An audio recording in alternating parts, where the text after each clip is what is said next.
Continuação da leitura do livro O Diário de um Mago, de Paulo Coelho. Capítulo 2.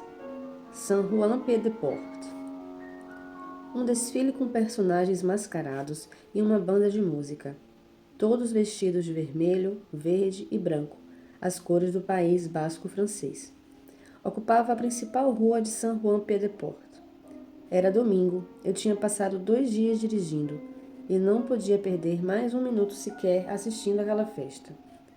Abri caminho entre as pessoas, ouvi alguns insultos em francês, mas terminei dentro das fortificações que constituíam a parte mais velha da cidade, onde deveria estar Madame de Breuil. Mesmo naquela parte dos Pirineus fazia calor durante o dia, e saí do carro ensopado de suor.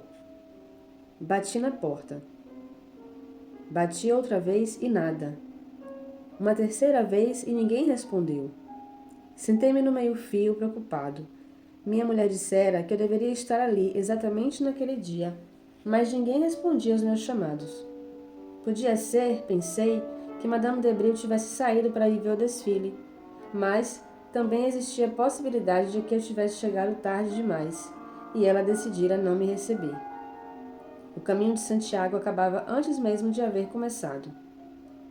De repente a porta se abriu e uma criança pulou para a rua. Levantei-me também de um salto e, num francês que não falava direito, perguntei por Madame de Breuil. A menina deu um riso e apontou para dentro. Só então percebi meu erro. A porta dava para um imenso pátio, em torno do qual se estendiam velhas casas medievais com balcões. A porta tinha estado aberta para mim e eu não tinha ousado sequer pegar na maçaneta. Entrei correndo e me dirigi para a casa que a menina me havia indicado. Lá dentro, uma mulher idosa e gorda vociferava alguma coisa em basco com um rapaz miúdo de olhos castanhos e tristes. Aguardei um tempo que a briga terminasse, e efetivamente terminou com o pobre rapaz sendo enviado para a cozinha debaixo de uma onda de insultos da velha. Só então ela se virou para mim, e sem querer perguntar o que eu queria, me conduziu entre gestos delicados e empurrões ao segundo andar da pequena casa. Lá em cima havia apenas um escritório apertado cheio de livros, objetos, estátuas de Santiago e recordações do caminho. Ela retirou um livro da estante e sentou-se por detrás da única mesa do ambiente, deixando-me de pé. Você deve ser mais um peregrino para Santiago, disse sem rodeios. Precisa anotar seu nome no caderno dos que fazem o caminho. Eu dei meu nome e ela quis saber se eu havia trazido as vieiras. Vieiras era o nome dado às grandes conchas levadas como símbolo da peregrinação até o túmulo do apóstolo e que servia para que os peregrinos se identificassem entre si. Antes de viajar para a Espanha, eu tinha ido até um lugar de peregrinação no Brasil, Aparecida do Norte. Lá havia comprado uma imagem de Nossa Senhora Aparecida montada sobre 3 vieiras. Tirei da mochila e estendi para Madame de Breuil. Bonito, mas pouco prático, disse ela, me devolvendo as vieiras. Pode quebrar durante o caminho. Não irá quebrar, e vou deixá-la sobre o túmulo do apóstolo. Madame de Breuil parecia que não tinha muito tempo para me atender.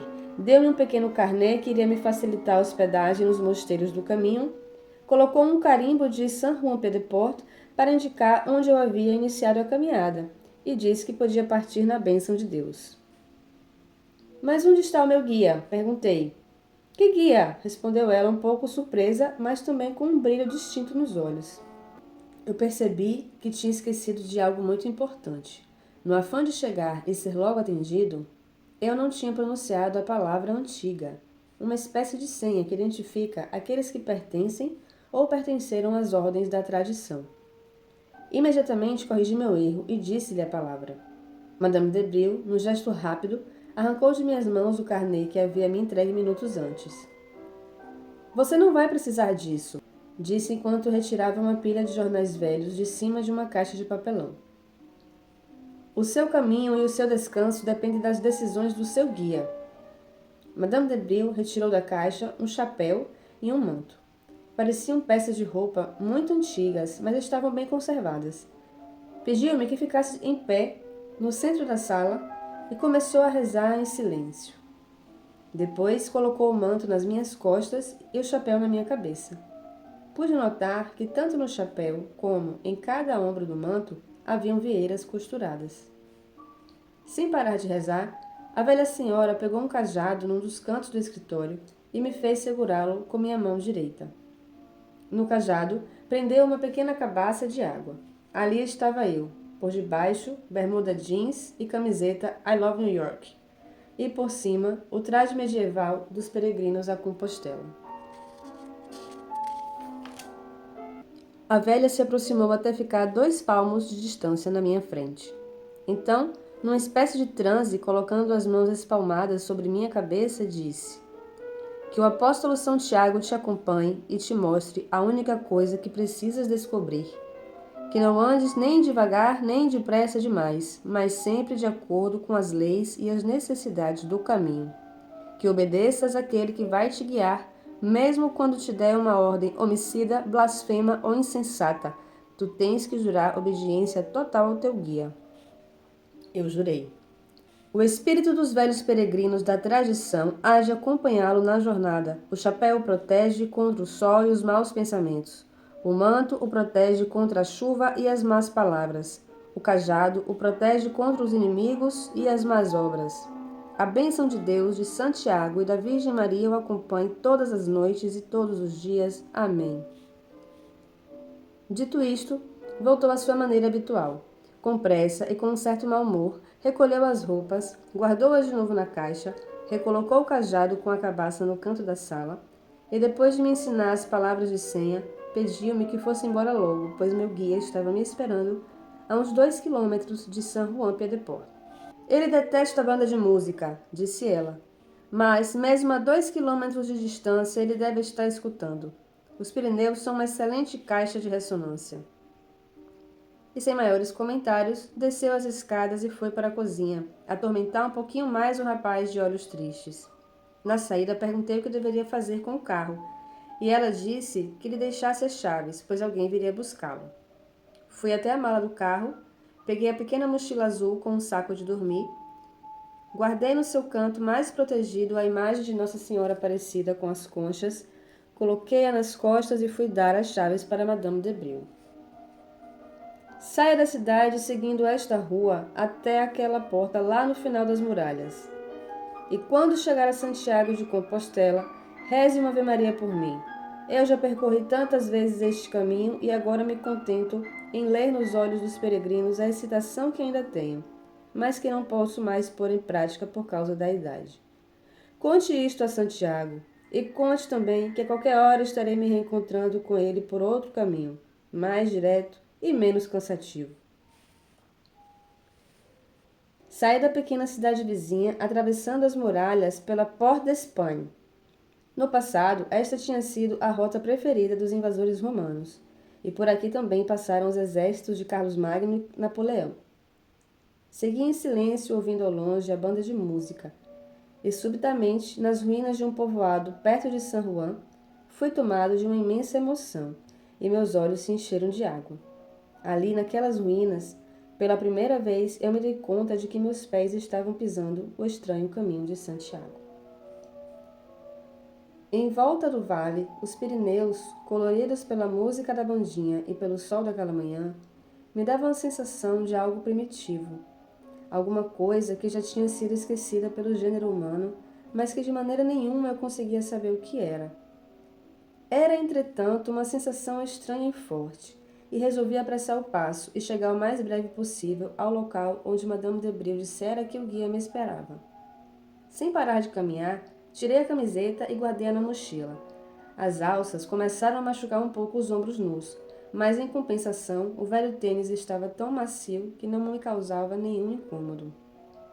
Depois de quase 40 minutos, numa curva que contornava uma gigantesca pedra, cheguei ao velho poço abandonado.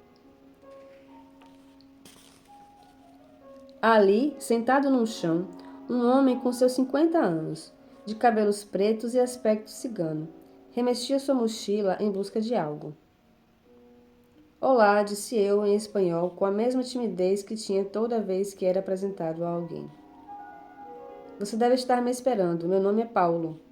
O homem parou de mexer na mochila e me olhou de cima a baixo. Seu olhar era frio e ele não pareceu surpreendido com minha chegada. Eu também tive a vaga sensação de que o conhecia. Sim, eu estava te esperando, mas não sabia que ia encontrá-lo tão cedo. O que você quer? Fiquei um pouco desconcertado com a pergunta e respondi que era eu quem ele iria guiar pela Via Láctea em busca da espada. Não é preciso, disse o homem.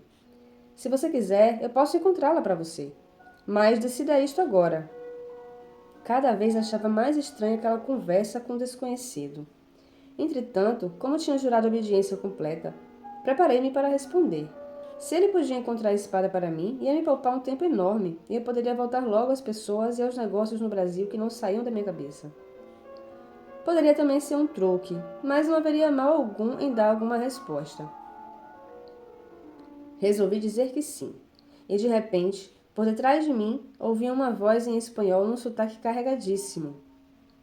A gente não precisa subir uma montanha para saber se ela é alta.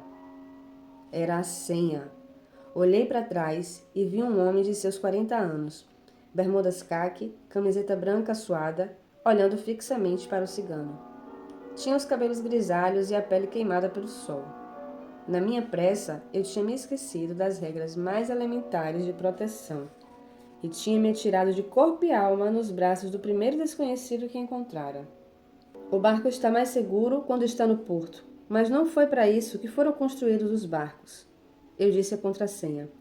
O homem, entretanto, não desviou os olhos do cigano, nem o cigano desviou os olhos dele. Ambos se encararam sem medo e sem valentia por alguns minutos, até que o cigano deixou a mochila no chão, deu um sorriso de desdém e seguiu em direção a San Juan Piedeport. Meu nome é Petrus, disse o recém-chegado assim que o cigano sumiu atrás da imensa pedra que eu havia contornado minutos antes. Da próxima vez, seja mais cauteloso. Notei um tom simpático, diferente do tom do cigano e da própria Madame de Bril. Ele pegou a mochila do chão e eu reparei que a mesma tinha desenhada uma vieira na parte de trás. Tirou de dentro uma garrafa de vinho, tomou um gole e me estendeu. Enquanto eu bebia, perguntei quem era o cigano. Esta rota é uma rota de fronteira, muito utilizada por contrabandistas e por terroristas refugiados do país basco espanhol, disse Petrus. A polícia quase não vem aqui. Você não está me respondendo. Vocês dois se olharam como velhos conhecidos, e eu tenho a impressão de que conheço ele também. Por isso foi tão afoito. Petrus deu um riso e pediu que começássemos logo a andar. Peguei minhas coisas e começamos a caminhar em silêncio. Mas pelo riso de Petrus, eu sabia que ele estava pensando a mesma coisa que eu. Nós tínhamos encontrado um demônio. Caminhamos em silêncio durante um certo tempo, e Madame de Bril tinha toda a razão.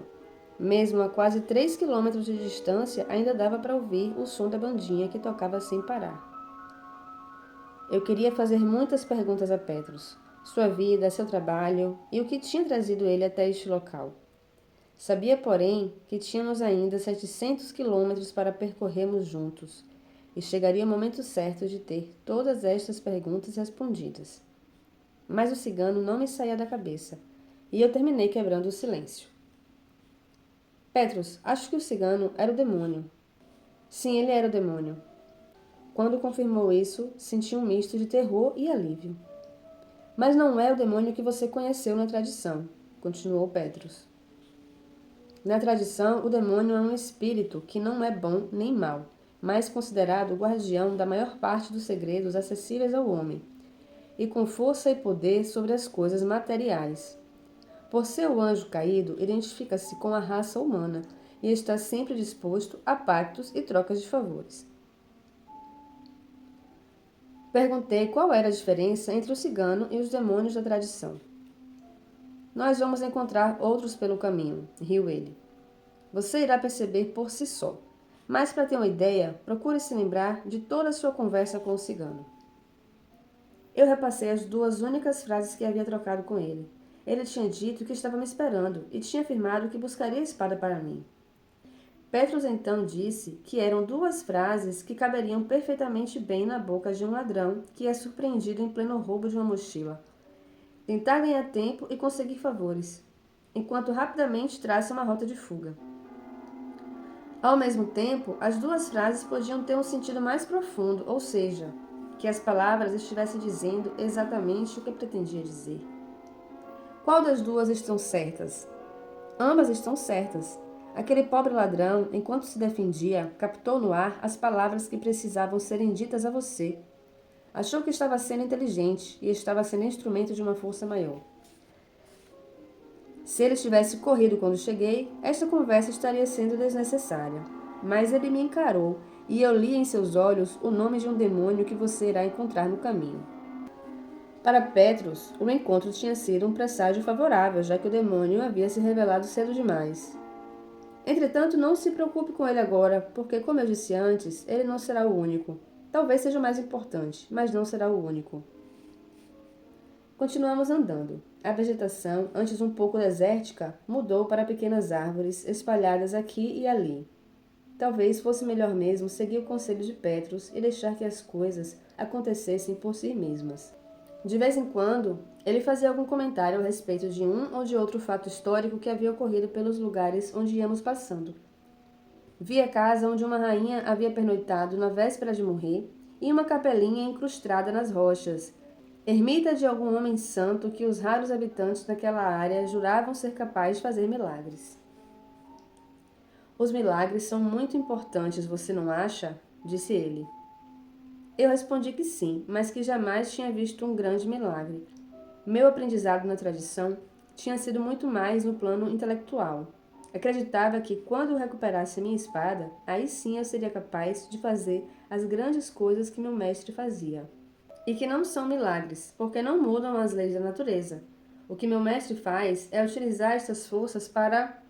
Não consegui completar a frase, porque não achava nenhuma razão para que o mestre conseguisse materializar espíritos, mudar objetos de lugar sem tocá-los, e como já havia visto mais de uma vez, abrir buracos de céu azul em tardes cobertas de nuvens. Talvez ele faça isso para convencer você de que tem o conhecimento e o poder, respondeu Petrus. Pode ser, respondi sem muita convicção. Sentamos numa pedra, porque Petrus me disse que detestava fumar cigarros enquanto andava. Segundo ele, os pulmões absorviam muito mais nicotina e o fumo lhe causava náuseas. Por isso, seu mestre lhe recusou a espada, disse Petrus. Porque você não sabe a razão dele fazer seus prodígios.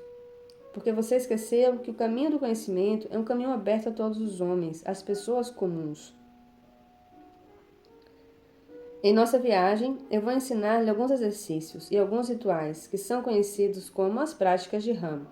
Qualquer pessoa, em algum momento da sua existência, já teve acesso a pelo menos uma delas. Todas elas, sem exceção, podem ser encontradas por alguém que se dispõe a procurá-las com paciência e com perspicácia nas próprias lições que a vida nos ensina. As práticas de Ram são tão simples que as pessoas como você, acostumadas a sofisticar demais a vida, muitas vezes não lhe dão nenhum valor. Mas são elas, junto com mais 3 outros conjuntos de práticas, que fazem o homem ser capaz de conseguir tudo, mas absolutamente tudo o que deseja. Jesus louvou o Pai quando seus discípulos começaram a realizar milagres e curas, e agradeceu porque ele havia escondido estas coisas dos sábios e revelado aos homens simples. Afinal de contas, se alguém acredita em Deus, tem que acreditar também que Deus é justo. Petrus tinha toda a razão. Seria uma injustiça divina permitir que só as pessoas instruídas, com tempo e dinheiro para comprar livros caros, pudessem ter acesso ao verdadeiro conhecimento. O verdadeiro caminho da sabedoria pode ser identificado por apenas 3 coisas, disse Petrus. Primeiro, ele tem que ter ágape, e disso eu vou lhe falar mais tarde. Segundo, ele tem que ter uma aplicação prática na sua vida, senão a sabedoria torna-se uma coisa inútil e apodrece como uma espada que nunca é utilizada. E, finalmente, ele tem que ser um caminho que possa ser trilhado por qualquer um, como o caminho que você está trilhando agora, o caminho de Santiago. Andamos durante todo o resto da tarde, e só quando o sol começou a sumir por detrás das montanhas é que Petrus resolveu parar de novo. À nossa volta, os picos mais altos dos Pirineus ainda brilhavam com toda a luz dos últimos raios do dia. Petrus pediu que eu limpasse uma pequena área no chão e me ajoelhasse ali. A primeira prática de Ram é renascer de novo. Você terá que executá-la durante 7 dias seguidos, tentando experimentar de uma maneira diferente aquilo que foi o seu primeiro contato com o mundo. Você sabe o quanto deve ter sido difícil largar tudo e vir percorrer o caminho de Santiago em busca de uma espada. Mas essa dificuldade só existiu porque você estava preso ao passado. Já foi derrotado e tem medo de ser derrotado novamente. Já conseguiu alguma coisa e tem medo de tornar a perdê-la. Entretanto, alguma coisa mais forte que tudo isso prevaleceu: o desejo de encontrar sua espada. E você resolveu correr o risco. Respondi que sim, mas que ainda continuava com as mesmas preocupações a que ele havia se referido. Não tem importância. O exercício aos poucos irá libertá-lo das cargas que você mesmo criou na sua vida. E Petrus me ensinou a primeira prática de Ram, o exercício da semente. Faça-o agora pela primeira vez, disse. Encostei minha cabeça entre os joelhos, respirei fundo e comecei a relaxar. Meu corpo obedeceu com docilidade, talvez porque tínhamos andado muito durante o dia e eu devia estar exausto. Comecei a escutar o barulho da terra, um barulho surdo, rouco, e aos poucos fui me transformando na semente. Não pensava. Tudo era escuro e eu estava adormecido no fundo da terra. De repente, alguma coisa se moveu. Era uma parte de mim, uma minúscula parte de mim que queria me despertar, que dizia que eu tinha de sair dali, porque havia outra coisa lá para cima. Eu pensava em dormir e esta parte insistia. Começou por mover meus dedos e meus dedos foram movendo meus braços. Mas não eram dedos nem braços, e sim um pequeno broto que lutava para vencer a força da terra e caminhar em direção a tal coisa lá em cima. Senti que o corpo começou a seguir o movimento dos braços. Cada segundo parecia uma eternidade, mas a semente tinha uma coisa lá em cima e ela precisava nascer, precisava saber o que era. Com uma imensa dificuldade, a cabeça, depois o corpo, começaram a levantar. Tudo era lento demais e eu precisava lutar contra a força que me empurrava para baixo, em direção ao fundo da terra, onde antes eu estava tranquilo e dormindo meu sono eterno. Mas fui vencendo, e finalmente rompi alguma coisa e já estava reto. A força que me empurrava para baixo de repente cessou. Eu havia rompido a terra e estava cercado da tal coisa lá em cima. A coisa lá em cima era o campo.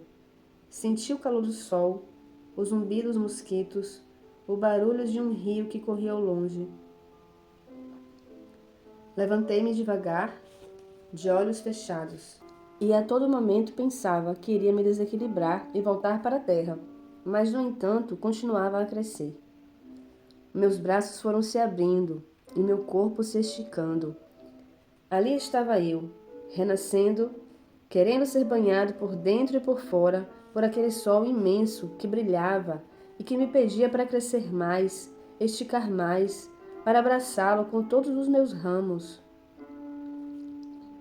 Fui retesando cada vez mais os braços, os músculos de todo o corpo começaram a doer e eu senti que tinha 1000 metros de altura e que podia abraçar muitas montanhas. E o corpo foi se expandindo, até que a dor muscular se tornou tão intensa que eu não aguentei mais e dei um grito. Abri os olhos e Petrus estava diante de mim, sorrindo e fumando um cigarro. A luz do dia ainda não havia desaparecido, mas fiquei surpreso em perceber que não fazia o sol que eu havia imaginado.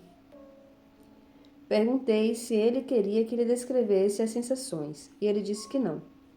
Isso é uma coisa muito pessoal e você deve guardá-las para si mesmo. Como eu poderia julgá-las? Elas são suas, não as minhas. Petrus disse que íamos dormir ali mesmo. Fizemos uma pequena fogueira.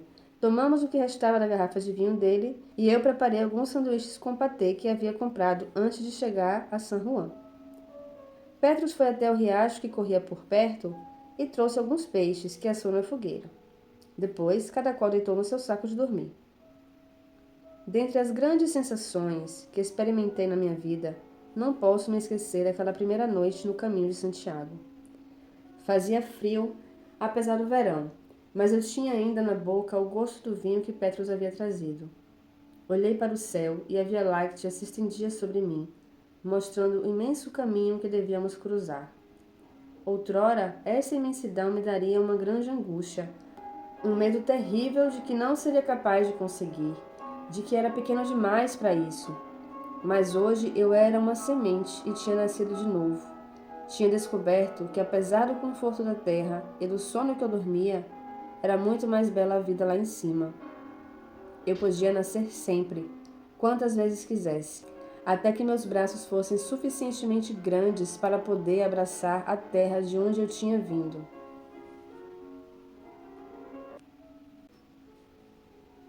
O exercício da semente. Ajoelhe-se no chão, depois sente-se nos seus calcanhares e abaixe o corpo de modo que sua cabeça toque os joelhos. Estique os braços para trás. Você está numa posição fetal. Agora relaxe e esqueça todas as tensões. Respire calma e profundamente.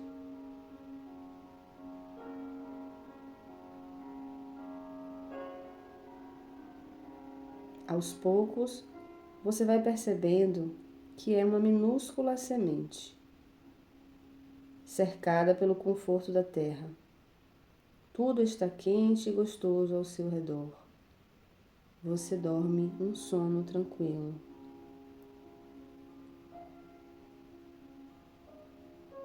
De repente, um dedo se move. O broto não quer mais ser semente. Ele quer nascer. Lentamente, você começa a mover os braços e depois seu corpo irá se erguendo, até que você estará sentado nos seus calcanhares.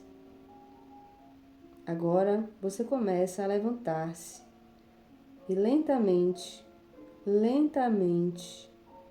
estará ereto, de joelhos no chão. Durante todo este tempo, você imaginou que é uma semente se transformando em broto e rompendo pouco a pouco a terra. Chegou o momento de romper a terra por completo. Você vai se levantando lentamente, colocando um pé no chão, depois o outro, lutando contra o desequilíbrio, como um broto luta para encontrar seu espaço, até que você fique em pé. Imagina o campo ao seu redor, o sol, a água, o vento e os pássaros. É um broto que começa a crescer. Levanta devagar os braços em direção ao céu. Depois vai se esticando cada vez mais, como se quisesse agarrar o sol imenso que brilha sobre você. Ele dá forças e lhe atrai. Seu corpo começa a ficar cada vez mais rígido. Seus músculos retesam-se todos enquanto você se sente crescer e se tornar imenso. A tensão vai aumentando cada vez mais até tornar-se dolorosa e insuportável. Quando você não aguentar mais, dê um grito e abra os olhos.